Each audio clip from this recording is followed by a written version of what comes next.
Good morning, everybody. This is James. Today, we are here to talk about what happens when life derails your entire plan. And that's just something that we are going through right now. So I thought I would come on live and chat about it and talk about how we handle these kind of situations and how you can continue your own growth and your own journey, even when life gets in the way of you living your plans. Good morning. Let's say hello to the chat real quick. Ms. Alexis, good morning. I hope you're having a fantastic day or good afternoon now because it's later. And me. Hello, me in the chat. So I hope you're having a fantastic day. One of the things we've been working on, for those of y'all that have been following along, know that we were supposed to be in Dallas this week because Emily was supposed to have surgery today on her hip that we've been trying to do for like a year and a half. And you can see him in my studio, which means I'm not in Dallas. Friday, she got sick. It started Thursday, went into Friday. We spent half the day in the emergency room on Friday. She was really dehydrated. She was throwing up everything. They had to give her some IV fluids and get her back to where she was tolerating her feeds. Luckily, it didn't turn into a hospital stay, but it was close enough that we had to make the call to go ahead and cancel her surgery. And I spent most of the last few days spending all night with her. She hasn't been sleeping really well. But she is starting to do better. So hello again, Alexis. Yeah, thank you. She is doing better. But it just kind of completely derailed our entire plan because everything we had planned for this week was planned around me being in Dallas with Emily and having surgery today. And the next 2 weeks was planned on us being in Dallas. So I just started. You're not late. So hope you're having a fantastic day, Alexis. But we went and we, having to just adjust and adapt and go forward. I've been trying to do these lives. I've been participating in a Facebook challenge. It's called Lita Live every day in August and going live inside that group. And I've been getting a lot of ideas for things because there's a lot of the things that they're having us do in that challenge that are helping me with some ideas for the content for this channel as well.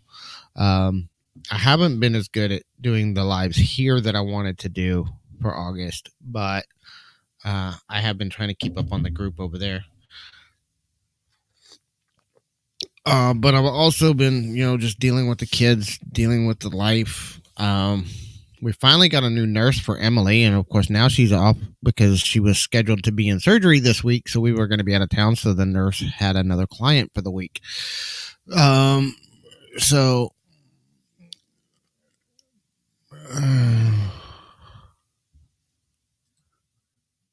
thank you. Better than you have been. It's always, I've noticed that things are just kind of going in waves and cycles right now. And these last couple of years have been really, really stressful for a lot of people. The energies are going weird. There's a lot of things coming and going right now. And as I start studying, the astrological patterns and that side of things, there's a lot of confusing energies going on this year.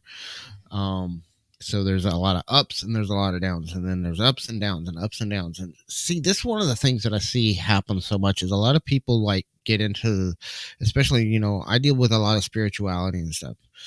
And there's a lot of people that think that, when we start dealing with spirituality, it's all sunshine and rainbows and everything's beautiful and light. And it's not.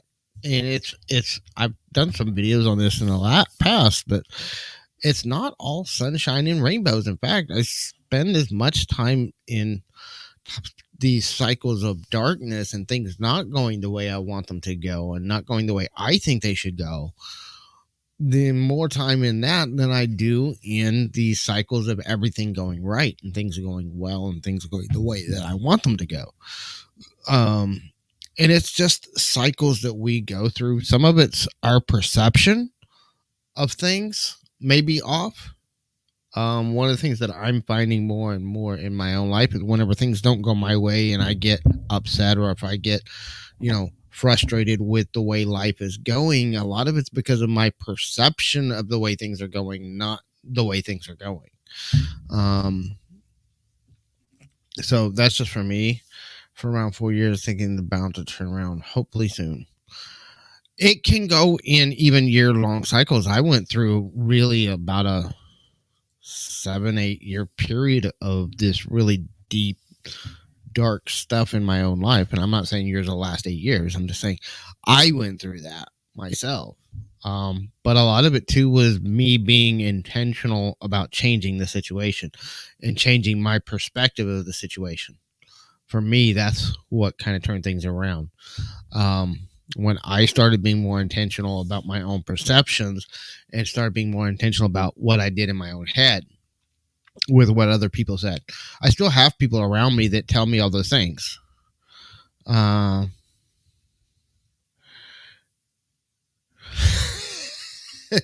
That's funny because we have a toddler running around here right now, and you're right. Is sometimes even as adults we act like a little toddler sometimes when things don't go the way we want it to go or we don't think it should go. We want to put our foot down and say, no, this is the way I want it to be. It has to be this way.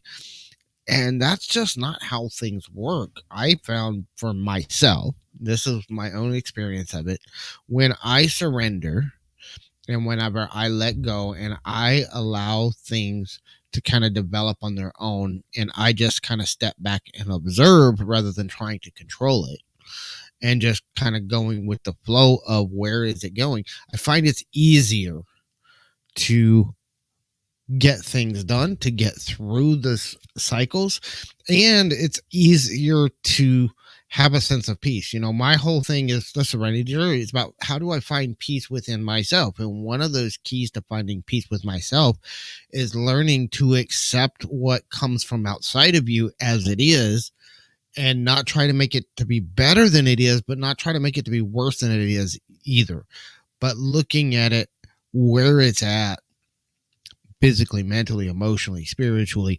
Where is that energy at in our lives? Sometimes people come and go in our lives, and that's okay. That's just part of the cycle of life. I've had people in my life that have come and been really, really close to, and it hurt a lot when they were no longer in my life. But in hindsight, I've learned that it was exactly what it needed to be. They were there for a reason. That reason served its purpose, and they moved on, or I moved on, and things went their own way. And it wasn't always easy during that separation time. But as I look back on it, I can find that it went exactly the way it needed to. And it's not easy. And it's not easy trying to fit in with a society today. And, there's a lot of things that are in our culture right now that are not in alignment with a lot of things I'm teaching and the things that I'm sharing from my own experience of it. I hate the hustle culture. Yes, I believe in hard work, but this hustle mentality, you have to always be hustling, always be hustling, always be hustling. It's very toxic. And yet this is what a lot of success coaches and a lot of people are teaching is the way to be successful in life, is this hustle culture mentality. And they don't realize how toxic that mentality is, because it comes from a place of desperation. Now, I believe in hard work, but I believe in inspired work, inspired action, not desperate action. The difference between motivation and inspiration is desperation. Motivation comes from desperation. I have to make things happen because I'm struggling. It comes from the struggle. It comes from lack mentality and an idea of being lacking and being disconnected from the things that you desire in your life.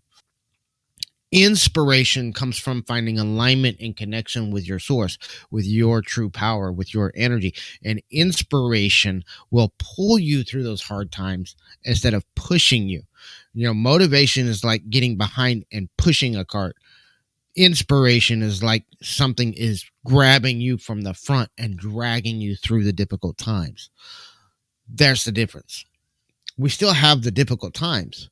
And one of the things that I find is when we get into inspiration in spirit, it is inspired in spirit. It draws you, it pulls you through those tough times.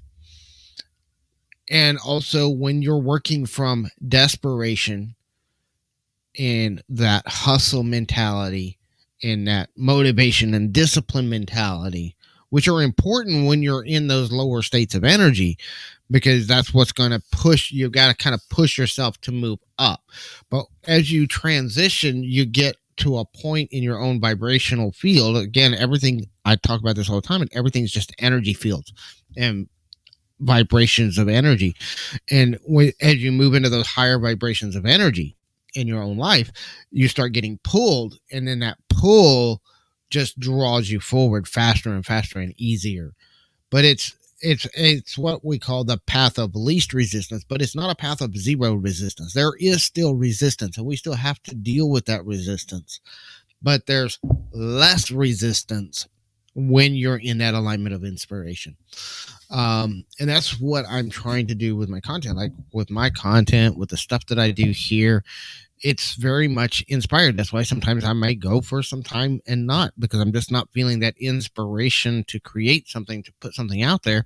And then whenever I do, I've got to get out here and share it, because once I get that inspiration of what I'm going to share, then that draws me through to keep pushing, keep going forward, even though things aren't necessarily going the way I want them to.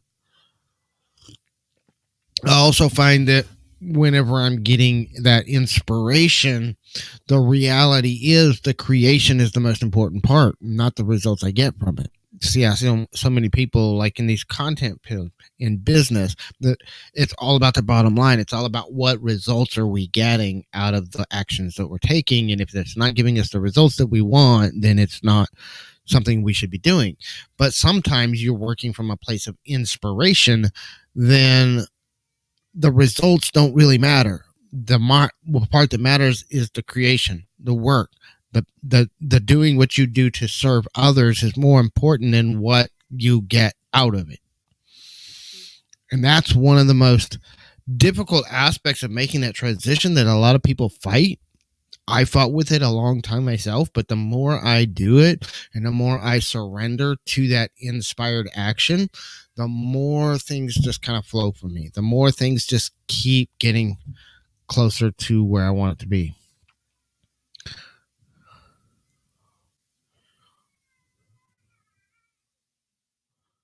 Found spell check.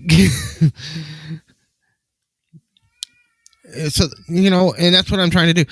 I'm trying to create this. I also know, because I've been on YouTube for a long time and other channels, other niches, other things that I've done. I also know that a lot of this is just because people aren't watching it right now doesn't mean in a year, 2 years, 3 years, 5 years, people won't see it. I've had videos that 3 years after I published them, all of a sudden had hundreds of thousands of views on them. So I'm not too worried about the results, especially short-term results of what I'm doing. It's a long game, one, and two, it's more about, for me, it's more about the creation of it than the results I get out of it. I need some results out of it for certain things, It costs us time and money to create this content, the gear, the equipment, the time. So, I need to see some results in some of those areas so that we can continue doing it. But at the same time, that's not why I do it. I do it for the creation. I do it for the ability to serve other people in a way that might help them get a little bit different perspective. As we've been going through here, with Emily, her getting sick right at the last minute. This is the third time we've scheduled this surgery and it's got rescheduled. Hopefully we've already got it rescheduled for September, so hopefully we'll be able to get through it this time. But it's frustrating. In the moment, it was really, really frustrating when all this came down. And I wanted to rip my hair out because I was just like, again, so many plans, so many things that I could have done that I didn't do because we had this surgery. So many changes of things that I could have switched up how I did things because of this surgery. Yeah, you'll see results if you extend the effort. It just takes time. Honestly, a lot of it's just the time. I agree with you.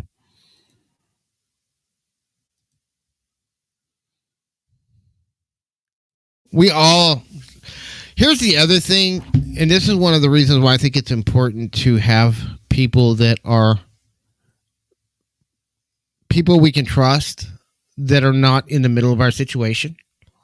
So especially like, in relationship issues and family issues and things like that. Somebody that's outside of the situation, but somebody that you can trust to talk to, because sometimes those outside observers can see it from a perspective that you can't when you're in the middle of it. And even talking to the other people that you're in that situation with, they can't see it from that clear perspective either because they're in the middle of it along with you. So sometimes your perception is clouded by your involvement in it. This is just part of us. This isn't you. This isn't, being mean to anybody. This is just part of how we operate as human beings. We all do this. This is why, having coaches, having people that we can talk to can be really, really beneficial, because we can help see things in a different perspective. Yeah, somebody that's not biased anytime you're doing things. Like, I even, we had a discussion in the comments on one of my videos with Gina, and I've had several discussions with other people about it, about tarot. There's a lot of tarot readers out there that put their own bias and their own opinions into their readings. So you have to be careful about who you listen to.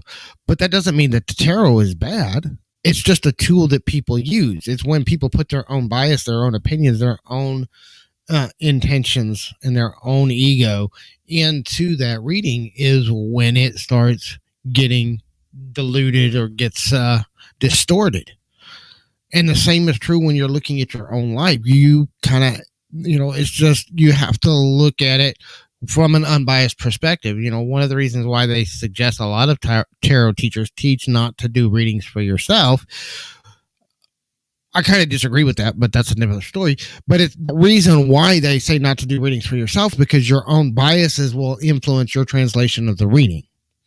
You have to learn how to set aside your own biases, which is a very hard skill to learn how to do, and it takes a lot of time and practice. I've been practicing it for years, and I'm still not perfect at it, but I'm, as I always say, I'm better at it now than I used to be. But you have to be able to separate your own ego and your own consciousness and your own bias from that process in order to be effective at doing it for yourself. And it's really true with looking at your life in general. The more you can take your own biases out of the situation when you're really looking at yourself and step back and look at yourself as an observer rather than being in the middle of it, then that's a very powerful position to be. Most people never achieve the ability to do that because most people don't learn the skills necessary to do that.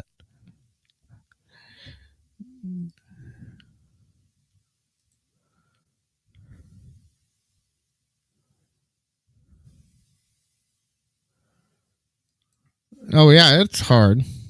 Slow. Hello, Ms. Adrian. Long time no see. I hope you're doing fantastic.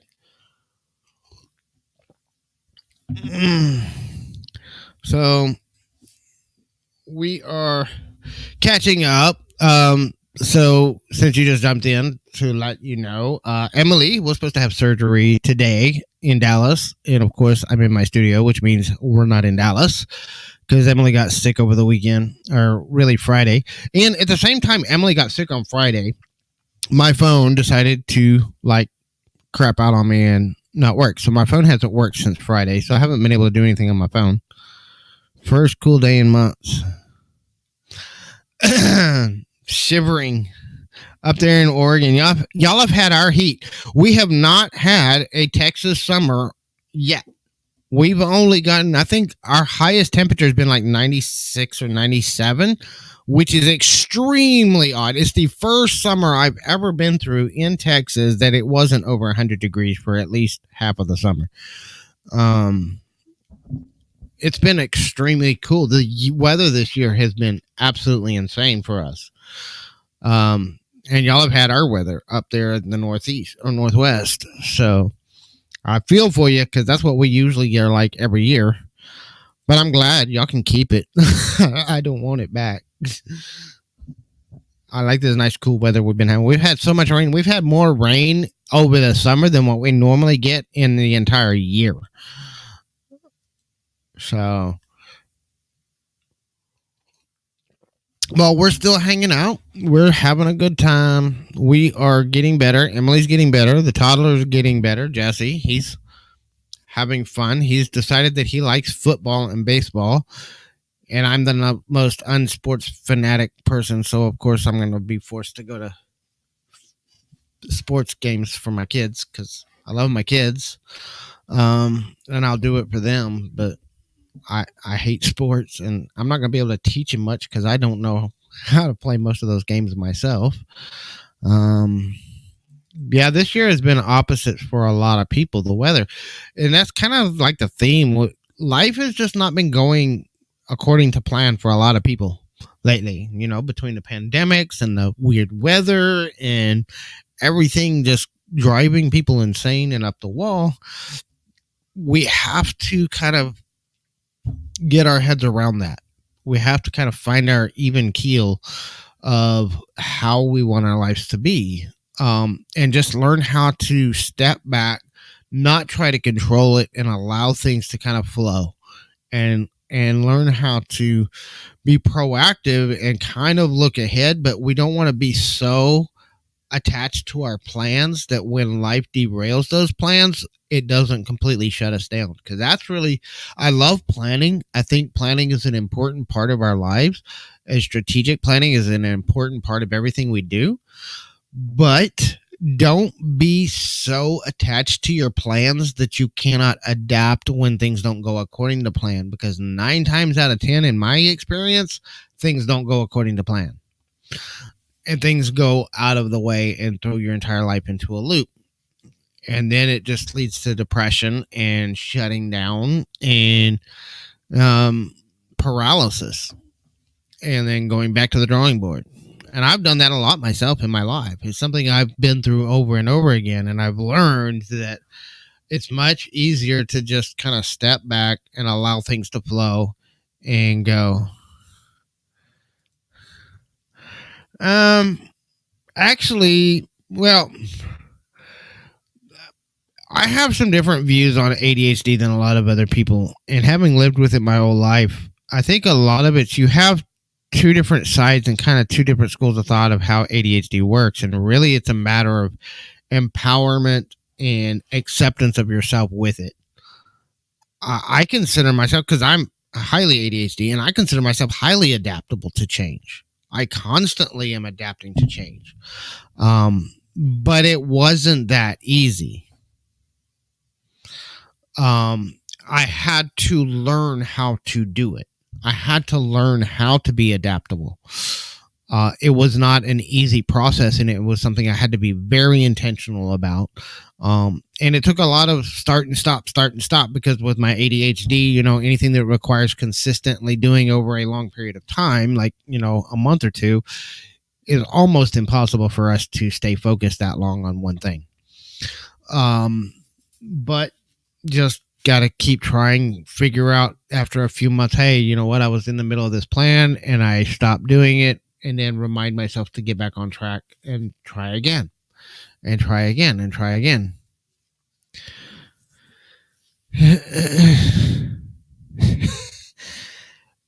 You can adapt to most things except food changes and expectations. Expectations are one of the things that I just have completely let go of. expectations of other people, especially, I am just trying to kind of let go of what other people expect of me.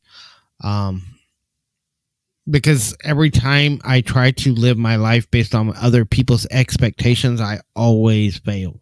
And I always get down on myself and I always struggle.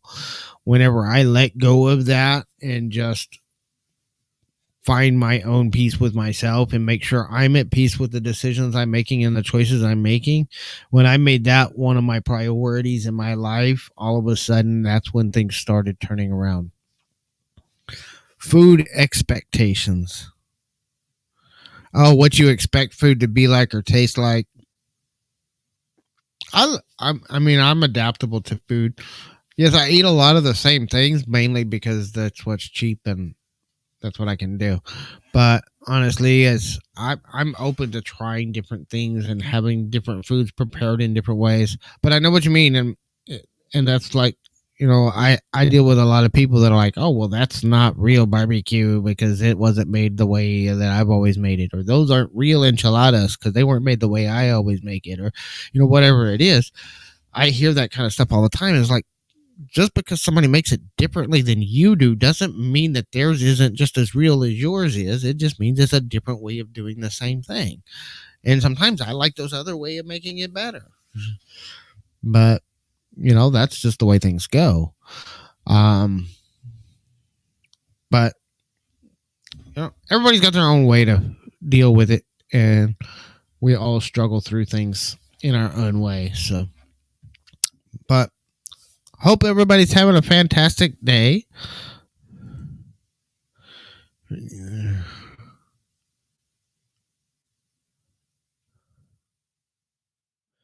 Yes. Well, that's true for everybody. ADHD people have a lot of struggle with this for sure. But I think that's one of the big differences between the people that experience ADHD as a benefit in their lives or the people that don't, is their acceptance of themselves with it. Self-acceptance is such a huge part of success in anything that you want to do in life. And embracing your own experience, embracing yourself, living based on what brings you the most peace of mind instead of trying to please everybody else. One of the big problems with ADHD people in general is we tend to be people pleasers and we tend to try to please everybody else at the expense of our own needs. And one of the things that I've been talking a lot about and that I have found is, we talk about meeting your needs versus your wants. And this is one of the things I talk a lot about. We all have needs and we all have wants and desires. To sacrifice our wants and desires to serve another person, to help somebody else, can be a very noble thing. To sacrifice our needs to serve another person is disabling. And that is codependency. That is not noble. It is self-destructive and self-sabotaging. And that's what a lot of people do. A lot of people are sacrificing their needs to serve other people's needs and wants and desires instead of serving their own. And we have to find that balance of serving our own needs. We might not have everything that we want, but we at least serve our own needs. And I think a lot of people with ADHD, this is where the problem is, because they're sacrificing their own physical, mental, emotional, and spiritual needs to serve other people and to try to please other people instead of taking care of their own needs first and then serving other people. This is one of the things I talk about. We have to take care of ourselves. I'm talking about we have to take care of our own needs. And we don't just have physical needs. I spent a lot of my life just thinking, oh, all I have is these physical needs, and as long as those are met, then I can do everything to serve everybody else. Physical needs are, having food to eat, shelter, roof over our heads, having some basic clothing, having those fundamental things that we need to survive. But we have more than just these physical needs. We also have emotional needs. We also have spiritual needs. We have mental needs. And we have to really define, and it's something everybody has to define for themselves, whether things are needs or wants. I can't tell you what to believe is your needs and what your wants are, but I am saying you need to identify what are your needs and what are your wants. Always make sure you're meeting your own needs first and then serve other people. Physically, mentally, emotionally, spiritually, make sure your needs are taken care of first. If you don't, you are destroying yourself and you can't truly serve other people at your highest capacity if you don't do that. Now, we sometimes sacrifice wants. I have things that I want in my life and I desire in my life that I have sacrificed to serve other people, to serve my family, to serve my daughter, to serve other things going on in my life. I have sacrificed wants, but I am no longer in a position of sacrificing my needs to make sure those other people are taken care of. That's where I spent a lot of the last year, really starting to understand my mental needs, my emotional needs, my spiritual needs, because I didn't even realize until the last year that I had needs in each of those other areas of my life. I was just thinking of physical needs and then sacrificing everything else to take care of everybody else. Okay, I got a roof over my head. I got food to eat. I got clothes to wear. I can do everything else to serve everybody else. But I wasn't meeting my own emotional needs. I wasn't meeting my own physical, spiritual needs. I wasn't meeting my own mental needs. When we learn to care for ourselves physically, mentally, emotionally, spiritually, take care of our needs, and then sacrifice wants beyond that, that gives us power to serve more, to serve better, to grow more. Growth, I personally think that growth is one of our spiritual and mental needs, our need to grow and expand our own consciousness. And a lot of people are sacrificing that to serve other people.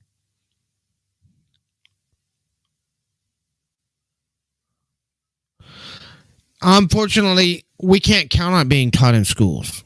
We have to take it upon ourselves to educate those that are coming behind us as much as we can. I was just talking to somebody earlier today, a friend of mine in Colorado, about this. Schools are not set up for ADHD people. They are trying to make us round pegs fit into their square hole. And they think, oh, here's a pill. It's going to make you fit into the hole. And it doesn't. The pills don't fix the problem. They help with certain symptoms of ADHD, but they do not take away your ADHD. I struggled throughout school because people thought they could just give me a pill and it would fix all my problems and I would fit in with normal people. It didn't fix the problems. It helped with certain aspects of it, like being able to focus and being able to sit still during a classroom. But it did not fix the problem because there were so many other things and factors. And again, my needs weren't being met mentally, emotionally, spiritually in the way I was raised. So because my needs weren't being met, I wasn't able to function in that environment.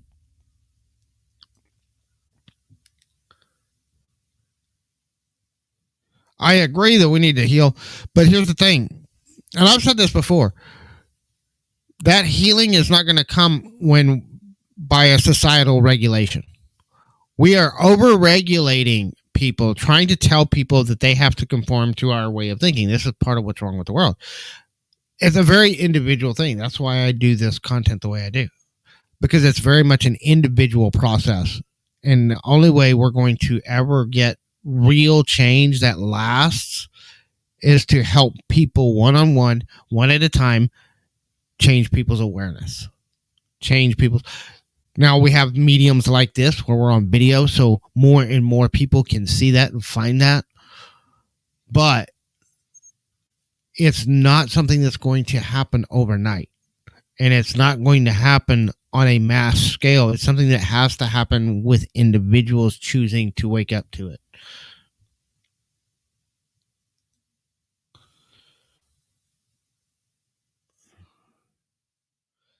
Some of it depends on the medication they put you on too.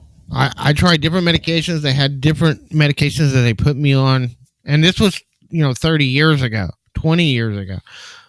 30 to 20 years ago is whenever I was on ADHD meds, and the research has come a long way since then, but it's still not perfect. I was on Ritalin. I was on Ritalin from the time I was in third grade all the way through high school until I was 19. But we are over regulating There's so much about, oh, we want this societal change, we have to make it a law. Well, you can't regulate peace. You cannot regulate morals. You cannot, because everybody's gonna have their own opinion on it. And that's the problem, is people are trying to make their opinions into law because they think that their opinion is right and everybody else needs to conform to their way of thinking. And there's some things that I just think are being overly regulated. I think the government is not there, should not be there to regulate everything. They should be there to support the people. But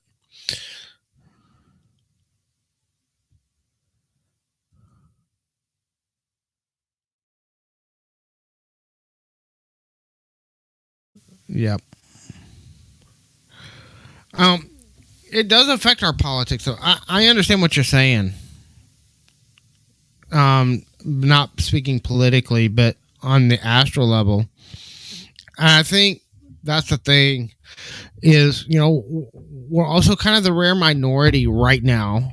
I think that that's changing, but there's the people that are aware of the higher levels of consciousness of astral energies and the things going on are a rare breed right now. There's more and more people having awakening to it, but it's still the minority of people. We're talking about, because this is something I've been calibrating using the Hawkins scale. I don't know if you've ever read Power versus Force by David Hawkins. They actually can calibrate things as truth or falsehoods. One of the things I've been calibrating with his scale is the evolutional consciousness, this awakening consciousness. And based on, where we're at right now, we're looking at about 15 to 20% of the world population has actually gone through some sort of a spiritual awakening and are starting at the very beginning stages of starting to understand this. But we're talking about 15% of the entire population of the planet. 5 years ago, we were at less than 10%. So it's going up. More and more people are waking up. I think this pandemic's helped a lot of people having an awakening, but there's still a long way to go to get a majority of the population through an awakening. And there's a lot of people that are experiencing the awakening and that are falling back into fear because they don't understand what they're going through.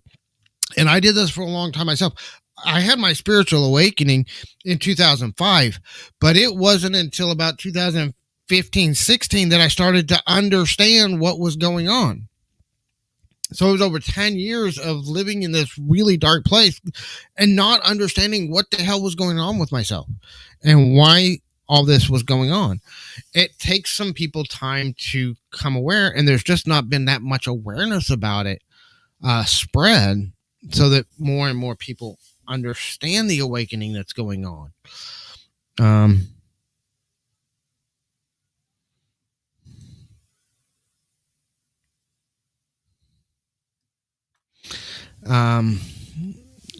But I agree. We all have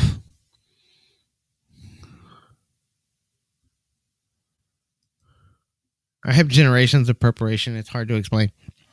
Yeah, we could chat about that too. I've been preparing for this since I was a child. I just didn't know it. And my whole life has kind of led me to where I'm at and what I'm doing now. That's why I'm doing the content that I'm doing. And I'm still trying to find my voice. I'm still trying to find defining kind of how to work that out. And I'm using a lot of different things. Some of it's meditation. Some of it's just doing like life review timeline kind of stuff that I'm doing with my journaling. Some of it's using astrology. I'm looking at a lot of things in astrology in my own chart and really starting to kind of hone down on my chart, which I've spent the last 6 months figuring out how to decode my own chart. And I'm starting to make some progress on that. But there's a lot to learn. I mean, there's like, thousands of points of things to look at in astrology and how different things react and work together.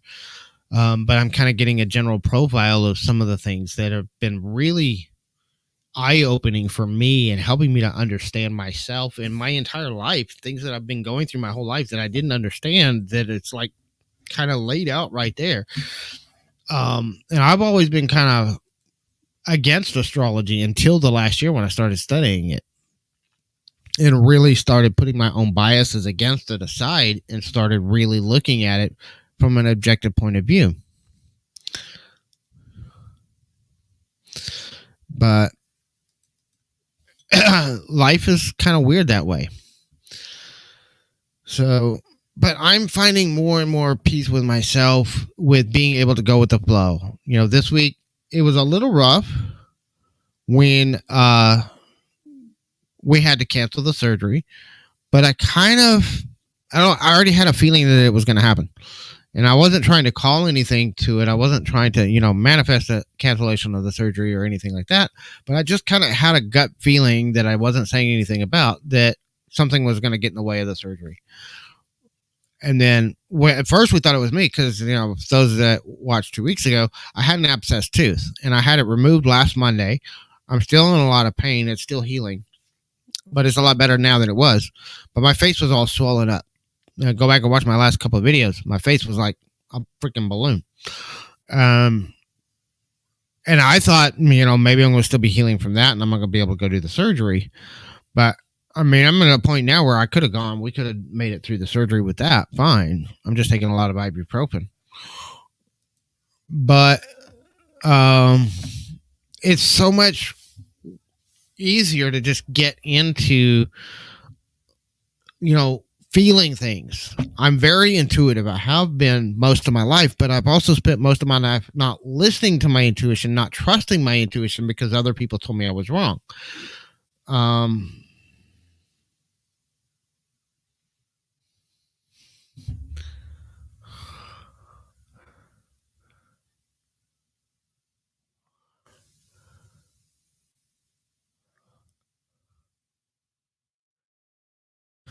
Need moderation.